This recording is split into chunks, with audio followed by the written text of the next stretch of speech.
Oh my God, it's a lot of chaos going on here. I was trying to start the car, get here. 6:32, I'm so sorry, apologies. How's everybody doing? July 17, boy, the summer is cruising along. Oh my gosh, how are we all feeling today? Pretty good. Let's test it out. I like this here. I got my things going on. Do it. Alright, I'm going to get one thing set for you, and then we're going to get rolling with the show. I got a lot of stuff for you today. Boy, is it a hot one, not only outside, but in here. In case you're not sure, you're watching the Steve Squared Show. Monday, 6:33. Alright, we're going to get rolling. Give me 1 second. Nobody move. Oh my gosh, I forgot a couple of things. Don't go anywhere.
Oh my goodness, you can't have a show if you don't know what's the show.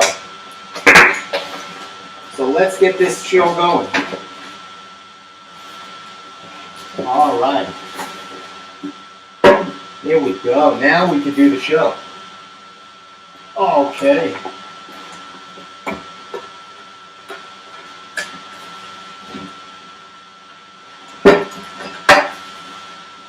I don't like that. That's close enough. There we go. Now we can do the show. Oh, that's so much better. Do it. Boy, people get no patience around here. That was easy. Not really. That was not too easy. So before the show, I had a couple of technical difficulties. By the way, it's Monday, July 17th. You're watching the Steve Squared Show. How's everybody doing? Did you have a good weekend? Yeah? I got to go see, me and my dad went over to a car show on Wantor Avenue in Wantor.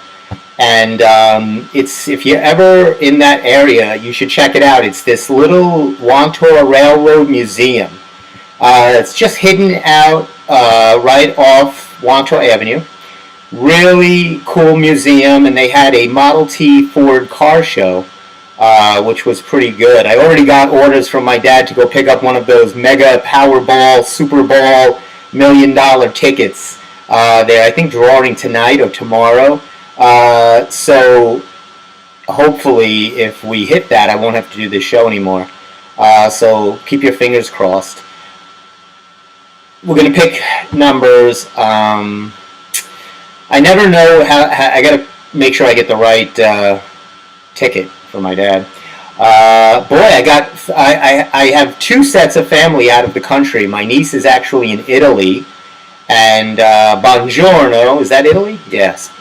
And my nephew is in the Caribbean. He's in I think Bahamas, maybe. That's not really in the Caribbean. I'll have to get my map out. But in case you didn't know, we don't have a map, but we got the Gov's Comedy Club podcast going on for you. So, yeah, he's actually hanging out in the Bahamas. My niece is in Italy, and I'm here. You see, everybody can do everything, go everywhere, enjoy. But I'm right here for you, staying with you, giving you the hard-hitting stories that's coming your way. And it's also someone's birthday today. I'm not going to tell you who. I'm going to give you a secret. He's turned 75 years young. I like to say 75. He would say that. 75 years young. You ready?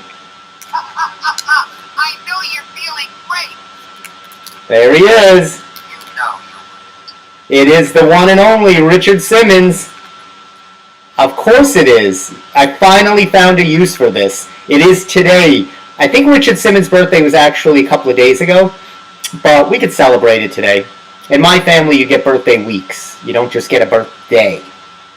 You get a whole week. Except myself, I usually get a birthday hour.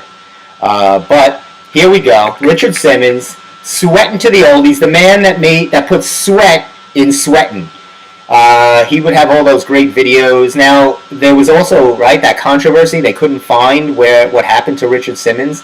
TMZ did this story, but they say he's okay. I don't know what that means. He hasn't posted. He hasn't been on social media. He's been kind of a recluse of himself. I saw a couple of pictures of him. He didn't look great, but he looks good here, so we'll go with this look. Bobblehead day. Yes, forgive me, I am wearing a Yankee visor, even though I was trying to find something and anything else to wear. I'm very upset with them, very annoyed. I'm putting a timeout on them. Tonight, the Yankees play Shohei Ohtani and the Angels. I will not be watching. I would sooner watch paint dry. I'll find the most boring thing on Netflix, on any channel to watch. I will refuse. They have a timeout tonight. I don't care. I don't care if they score 400 runs tonight. It is of no consequence to me. You know why?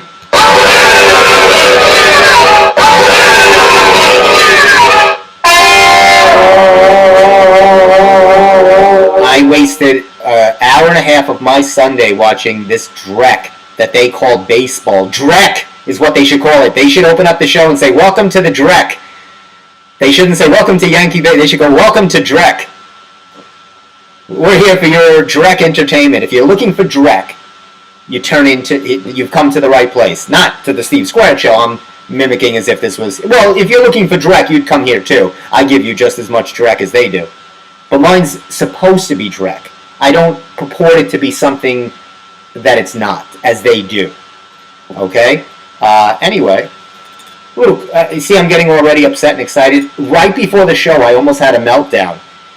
So I forgot that on my computer, I had opened up Zoom and had done a Zoom meeting a couple of days ago. That was another whole story. I thought it was an interview. It was a con artist scam from ZipRecruiter, no less, trying to sell me some nonsense. So I forgot that Zoom was still up and running. Okay, so when I set up tonight's show, it was looking a little different. Like Zoom kept popping up, and I was going, "What's going on?" And I was drawing a blank, and I called our IT department, which is one guy, and he kept talking to me. I said, I see it's going straight to a Zoom, which it never goes to a Zoom feed." He goes, "Oh yeah, you're doing it through Zoom." Then I said, "Oh," I put 2 and 2 together and got 5. I was never good in math.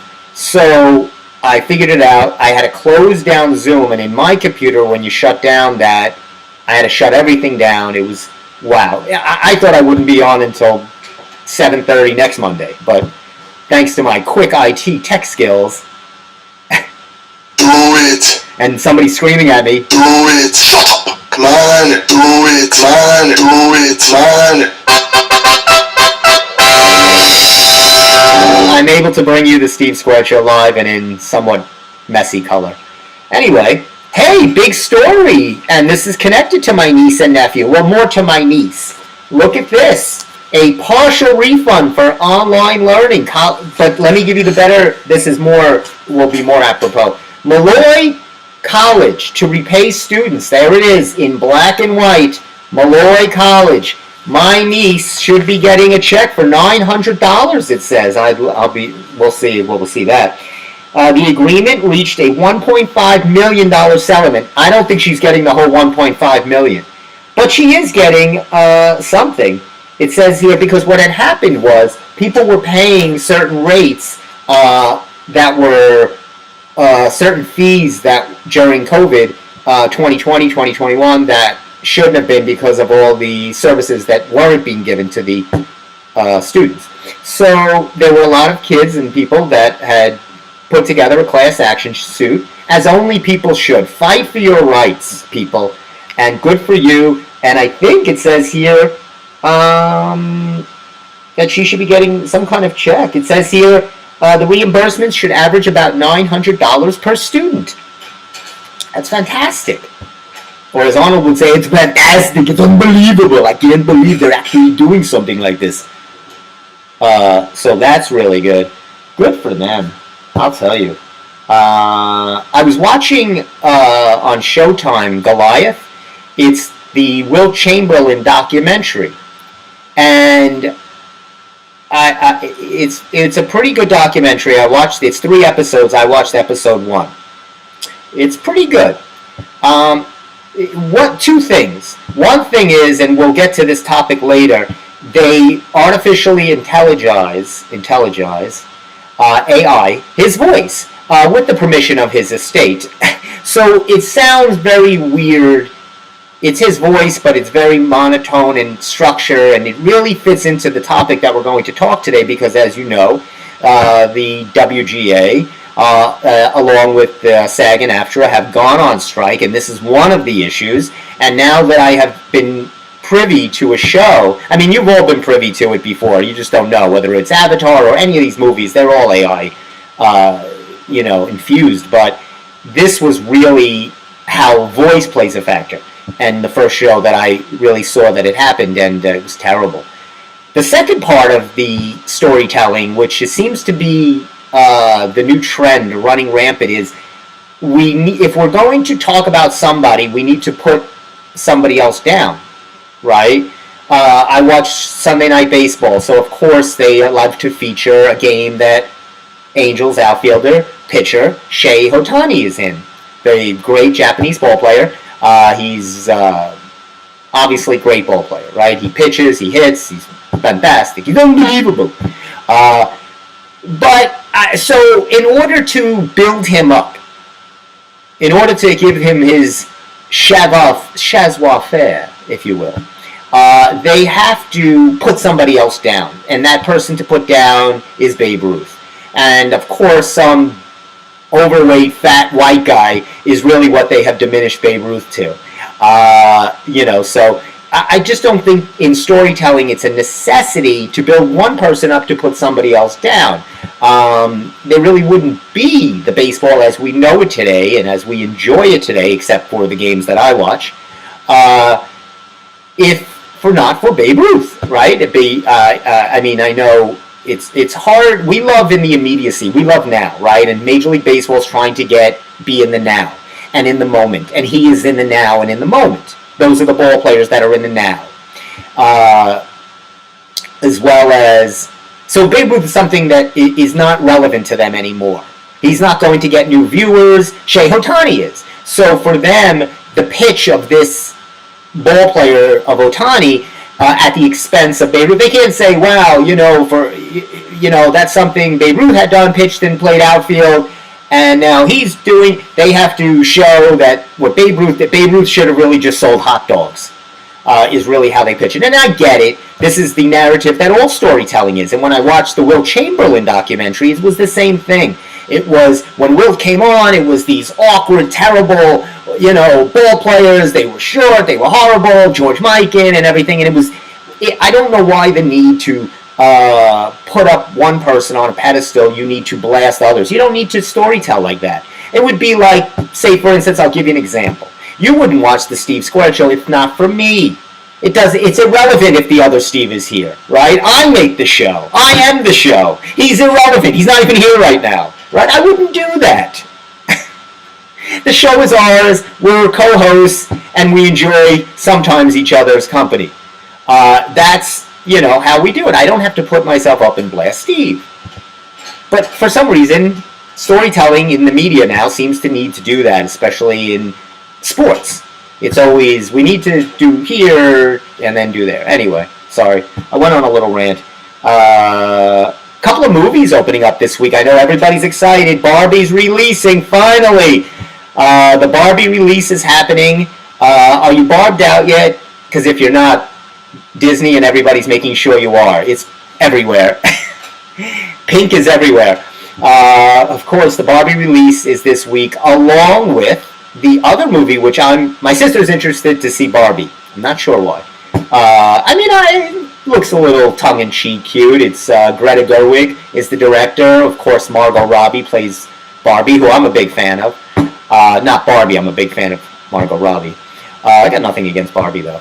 And of course, Ryan Gosling Jr. is playing Ken. So that opens this week.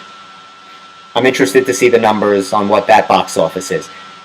Alongside this Friday night is Oppenheimer, which is, if you're not familiar, Oppenheimer was the scientist who was working with Einstein and all the others on splitting the atom. Really, he was the one that invented, I'll give you a clue. That's right, he invented the atomic bomb, or helped to the fusion technique to do this. So it really focuses in on the world that was going on in the 40s during World War II, and it's a great cast. Robert Downey Jr., Matt Damon, Florence Pugh, I think Rami Malek is in it. Cillian Murphy plays Oppenheimer, Dr. Oppenheimer. So it's really interesting. I'm really fascinated by historical events, true stories. That's something I would be more likely to see than Barbie.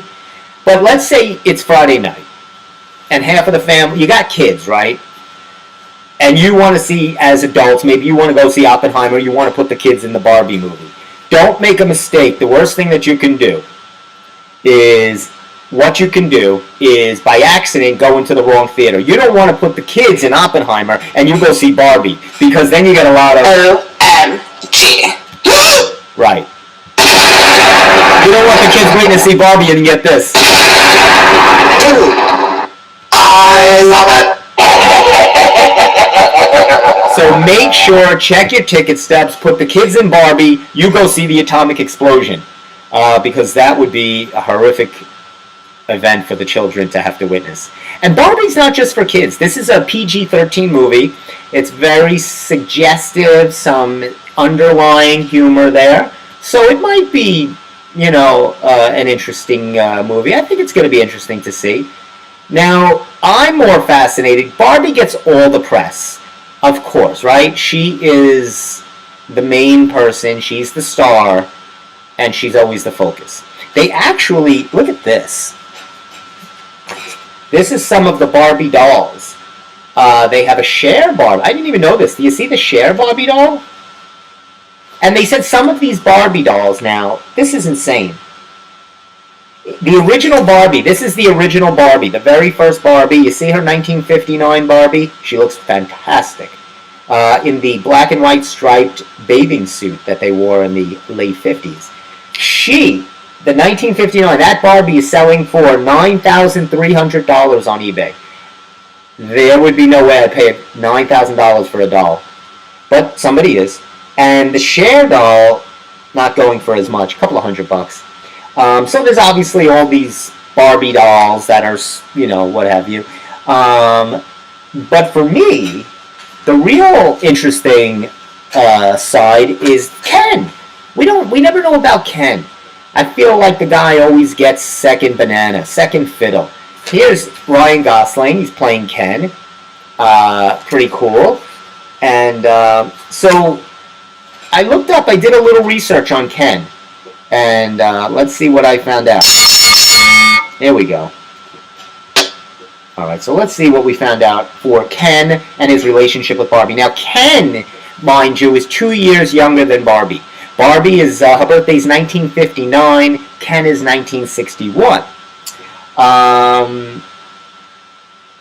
The doll, Ken, when it was also created by the same creator who created Barbie, Miss Ruth Hadler, and Ruth's son was named Ken, and she named the doll after her daughter Barbie, her son Ken. Okay, so Ken has had quite the life. Ken has had 40 occupations in his life, 40 different jobs, some of which included he was an astronaut, he was a baseball player, a pizza chef, he was a veterinarian, he was a spy, he was in the military. Actually, he was an Olympian in 1975. He was a lifeguard. He did a lot of things. He was, of course, a model. He was a doctor in 1987.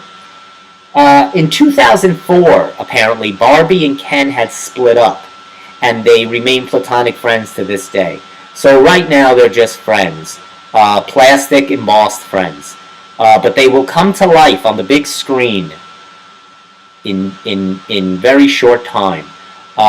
So that's opening this week.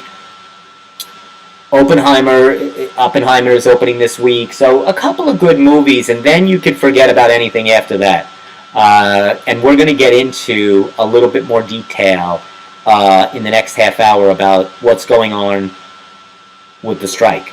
I'm going to lay it out for you because I think, and I look at things from different perspectives because I understand sports and I understand the arts of the writers and the actors and the performers and how they get paid.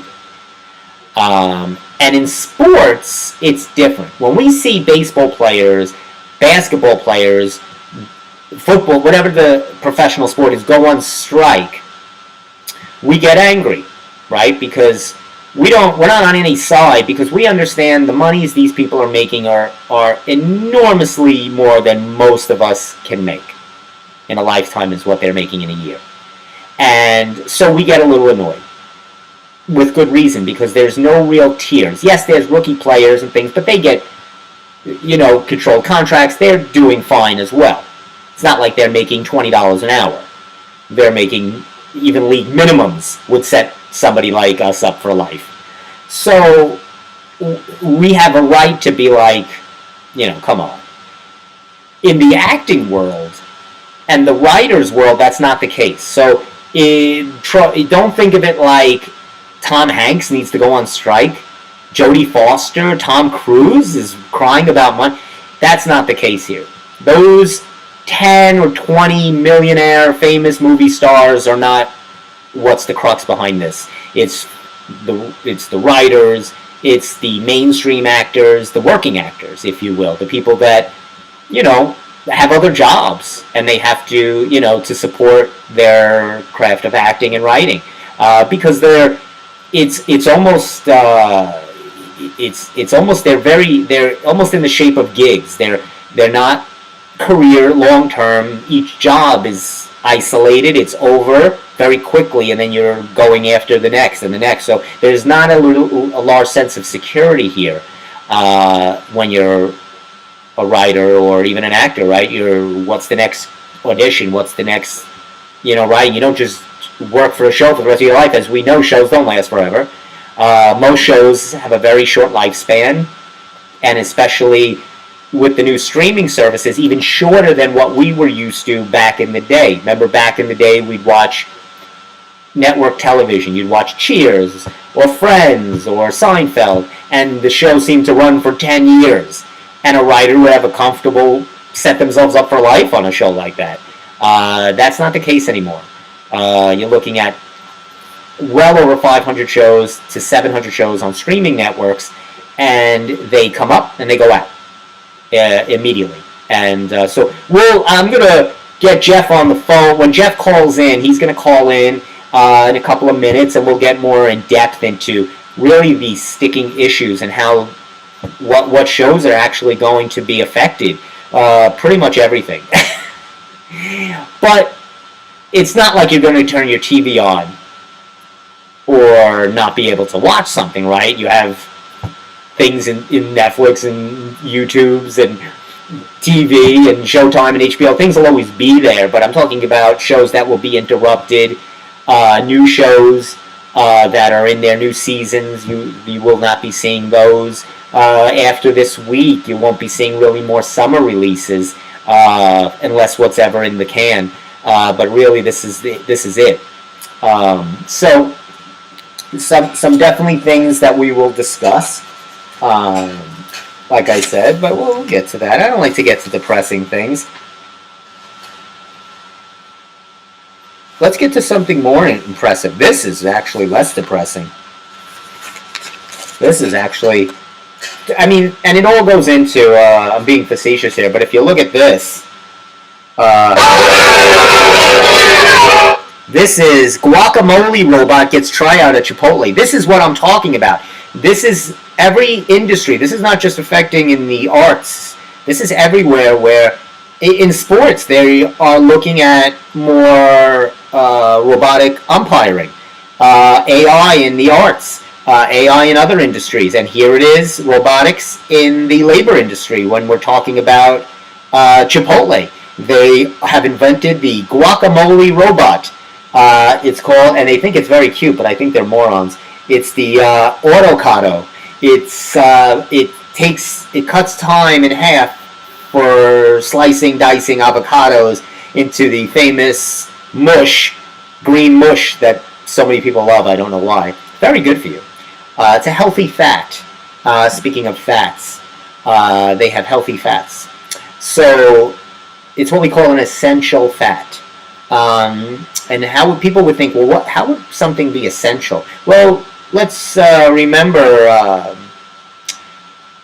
not saturated fats, but certain fats like omega-3 that you find in eggs. They're good for you. They help your metabolism. They are very good for you. So don't panic when you hear that word, as a lot of people do. This is an essential. So avocado, very good for you. And now a robot will be making it for you. Was easy. So they're also going to get a robot, I think, that's actually going to make the chips too. They call it the chippy. So this is getting to be a huge issue now. That's going across all industries. This is not just. Don't think this is just in the arts. This is everywhere. Where I honestly, this show is going to be replaced by an avatar of me soon. And I won't have to do it, which I'll surely welcome. I'll really enjoy that free hour where an AI of me is talking. The AI would more likely be on time for you, as I wasn't today. They would have the...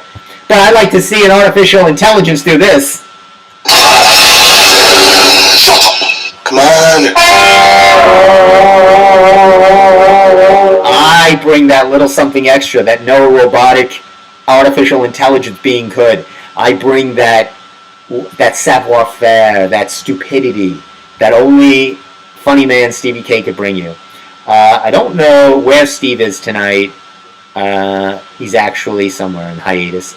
Hey, locally though, what's going on? The Belmore Film Festival this week. A lot of people, I've been there, I've had things in there. The Belmore Film Festival screens a lot of its movie shorts. People enter it, and they can screen it there. So a lot of people are, with the hopes that their little 9-minute, 10-minute shorts, they're usually small in length, shorter in length. They're not hour-and-a-half movies, believe me. They're quick. And they're screened in Belmore. That'll be this week. So if you want to check out some movies. Speaking of movies and people that do this, we're getting a call on the Steve Squared Show. And I am going to connect whoever is calling. Let's see if I can do this. This is going to take some time. Alright, so that's up and running. That looks pretty good. Hold on. And now let's see if I could do... Oh, I got to do this. Look at so many things to do. Hold on. This is a nightmare. I got to put on my Bluetooth. And then I'm still not connected. Yes, am I connected? Let's see if I am. Let's go back. Okay. And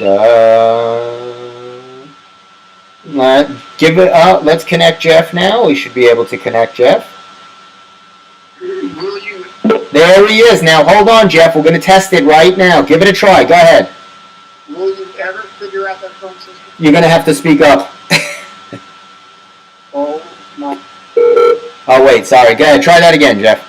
Someone's got to get you a real phone. No, what are you talking about? This is you're coming live. You're broadcast all over the studio now. This is fantastic. Yeah, I think you're good to go. Yeah. All over the studio. Wow. Well, the faux studio. I'm in the faux studio. I'm not in the real studio. It's a faux studio. For those of you keeping track at home, that's FEAUX. The X is silent.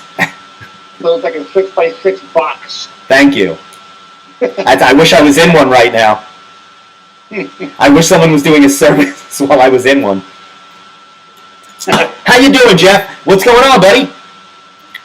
Not a whole lot. Just hanging out in front of the fan, trying to cool off. I know it's been a heat wave all over the place. Hot everywhere. My niece was talking about the heat. She's in Italy right now, and there's no air conditioning. It's extremely hot. It's pretty warm. Over on Long Island. Then we had weird weather, right? There was spotty storms, tornado watches. It's crazy. Yeah, give me the storms, please. It was unbelievable. It was just crazy. We had such. I know the climate is shifting. This is how it ends. I watched this movie. I actually saw this movie with Dennis Quaid. This is The Day After Tomorrow, where they start having the bad storms, and then all of a sudden. Yep. This is how it starts. This is how it starts. People are like, why is it extremely hot? Why is there a tornado? Why is it snowing in July? And then you know what happens? This is what happens. You get this. Hold on. Come on. That's not what you get. OMG.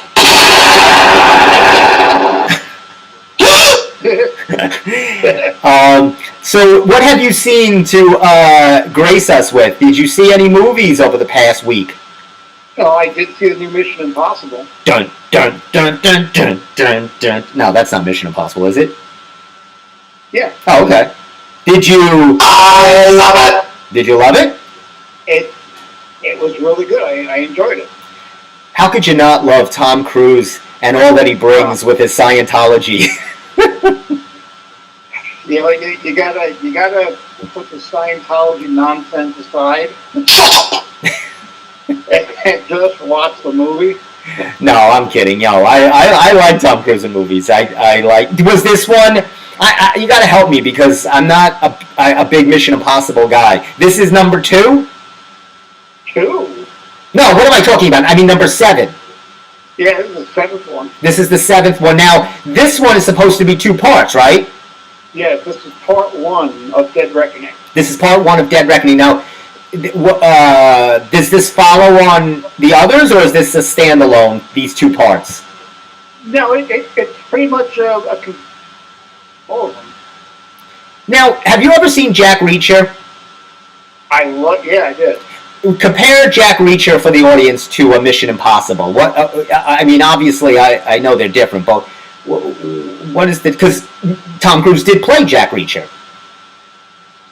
Yeah, I mean, Jack Reacher he's like a standalone vigilante type loner guy. Right.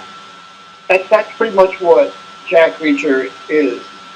That's a big far cry from Mission Impossible. Now, Mission Impossible, he's part of he's more. Would you say it's more like a James Bondy type of thing? Yeah, he's more of it's a secret agency that handles really impossible missions. Okay, that's hence Mission Impossible. Yeah, it's a whole different world than Jack Reacher. I gotcha, but not a different paycheck for Tom. No, I doubt it. Come on. I'm very excited with my new blurps. Nice. So you saw Mission Impossible 2. You would recommend it? Yeah, I definitely would. It's great to get at the Mission Impossible movies. I've seen them all. Each one is better than the last. Now, you kind of said that with the indie movies, Indiana Jones. Which movie did you like better? Did you like the Indiana Jones movie or the Mission Impossible movie, or they're just so different? I mean, obviously they're different. Yeah, no, they're really too different. I mean, just as a fan, I would go more to Indiana Jones. More Indiana Jones, yeah. But really, I wouldn't want to try and compare both films because they're way too different. Now, which had more humor in it? Because I need humor. Indiana Jones. Yeah, I feel like that's more tongue in cheek, and that's that's what I need. I'm a big tongue in cheek guy. Well, I'll tell you what Mission Impossible does have. Mission Impossible has Haley Atwell. Oh. I love me some Haley Atwell. Yes, I'm a big fan. Big fan. And Rebecca Ferguson, I love her. Okay, so they bring it with the visual. I gotcha. Now, when does it get to a point? Indiana, how old is Harrison Ford? He's 80? 81. 81. And I'm guessing he's in some fight scenes where he's punching and some action scenes, right? I didn't see the movie. Yes, he does his own physical action. Does he? Yes. I find that interesting to believe. He has a stunt double for crazy stuff. Come on. But if you see him rolling around the floor and fighting, he's actually doing it. All right. Well, that's pretty interesting. At 81? Shit. Yeah. All right. So, but I'm like, at what point does everybody know? I don't know. To see these guys rolling around on the floor and they're, But, so you saw Indiana Jones, obviously. You saw Mission Impossible 2. This week is very exciting. I know you have already bought tickets to see the opening of Barbie. Yeah, no. nice try.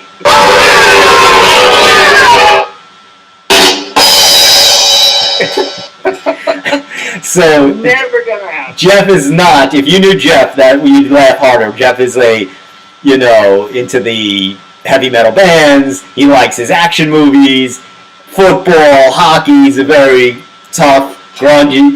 Really, he's not going to watch Barbie. I love looking at Margot Robbie, but yes, you're a big Margot Robbie fan. You like her. Never gonna happen. All right, I'll drag you. I'll take you. No, you won't. All right. It's never gonna happen. All right, I'll take you. You're a big Ryan Gosling guy, and I think he has this movie with his shirt off too. He wears like a cool vest without a shirt.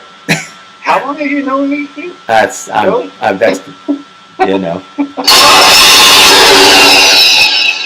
But what I will be seeing this weekend is Oppenheimer. Oppenheimer. I was talking about that. Very, very good movie. Christopher Nolan. Looks good. It's that's right up my alley. I love historical movies, and I have a trailer. Can I play the trailer for you? Sure, go ahead. And there it is. That's the story.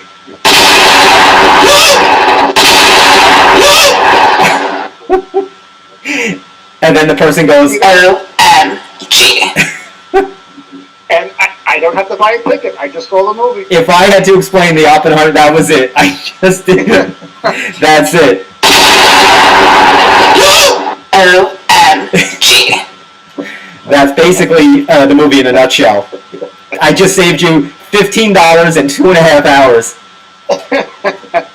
Because, no, the movie is, I mean, it's a great cast. We talked about Matt Damon, Robert Downey Jr., Florence Pugh. I mean, they're all in it. Yeah. With Cillian Murphy. It's going to be, I usually could tell a movie that looks like I want to see it. And it's very, there hasn't been a lot. And this, so this on opening night, if you're available, you want to go. Well, what night is, well, Friday, no, you can't go opening night. Why not? That's Friday. Yeah, You got to go to the Belmore Film Festival. I do. Yeah, remember I sent you that text? You'll have to see up I at, told you, you got to remind me. we'll have to see, yeah, there you, well, remind you, I told you I sent you a text 20 minutes ago. What, do I got to remind you every 20 minutes until Friday? Yeah, you might have to. The amount of people I have to remind things the list is getting longer. Every 10 minutes. Did you forget? You know what? Sometimes they play it a day early, so if it's playing Thursday night. But here's what you gotta do. You gotta, trust me, don't jump on the first night. Let it marinate and then go when it's not so crazy. Like go maybe, Why? well, I know the whole weekend's gonna be heated, so whether you go Friday or Saturday, it's not gonna make it. What's the fun in that? I've been going to opening night movies like for decades. Yeah, but then it's gone. Then you have nothing to look forward to in life. Yeah, sure I do. No, you have nothing, Jeff. Trust me, you have nothing to look forward to. I have nothing. Okay.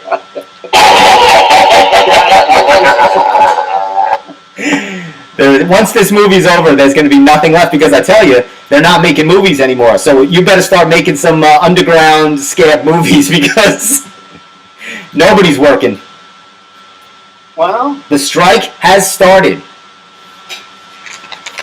give him hell, Fran Drescher. She is so badass. I tell Did you. watch that speech? Oh, sure. I think I sent it to you, or maybe you saw it. The thing about Fran Drescher, and before I know she's getting more attention now from that speech that she made and talking about it, but she's, when you've talked, I've read her book, and, she had a very interesting, volatile life, and to say the least, and she's a very smart woman, very strong, very independently strong, and she actually was one of the co-writers for the Nanny theme song, which was very successful. Obviously, her show was very successful, and I always have a quiz. What was her first movie appearance? Does anybody know? Her first not a cameo because she was an unknown actor, so it wasn't a cameo. It was really her first kind of major on-screen. Not even major. Not major. I don't think I've seen any of her movies. Well, this one, it wasn't really one of her movies. She was a cameo in Saturday Night Fever.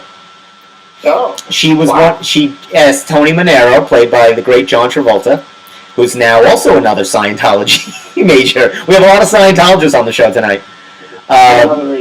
Another idiot. But he, what did she do? She was on the dance floor, and she was playing this girl Connie, and she said, "So, is Connie going to get her answer there, Tony?" And then Tony said, "Yeah, you know what? I'd like to take your face and get rid of it."